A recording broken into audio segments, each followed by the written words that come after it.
பயிற்சி 22ல 4வது கேள்வியை நான் உங்களுக்கு செய்து காட்டுறேன். என்னிடம் உள்ள தொகைகளை 3க்கு சமமாக பகிர்ந்தளித்தால் 1 மீதி, 4 வீதம் பகிர்ந்தளித்தால் 2 மீதி, 5 வீதம் பகிர்ந்தளித்தால் மீதி இல்லை. அவ்வெண்ணிக்கை யாதுன்னு கேட்டிருக்கோம். இப்போ நாங்கள் விடையை வச்சு ஒவ்வொரு விடையை வச்சு செக் பண்ணி பார்ப்போம். இப்போ 3க்கு சமமான நாங்கள் இந்த 3 விடையை 3ஆல பிரித்து பார்ப்போம். பிரித்து பார்த்தா 1 மீதி வரணும். 3 9 கழித்தால் 2, இது 2 மீதி வந்துச்சு. அப்ப இந்த விட பிழையா தான் இருக்க போகுது. இந்த விட எங்களுக்கு வராது. 10 பிரிச்சு பார்ப்போம். 3 9 1 மீதி வருது. இப்ப இந்த 3ஆல பிரிக்க இது சரி வருது. அடுத்த 13 பார்ப்போம்.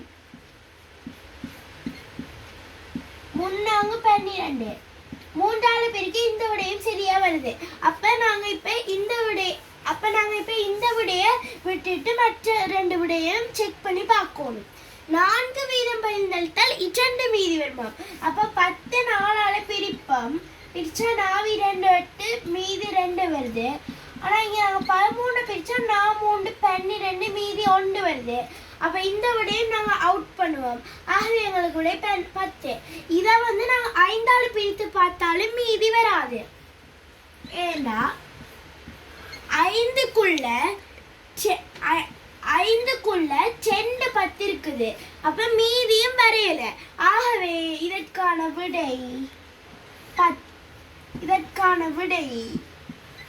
10. Thank you viewers.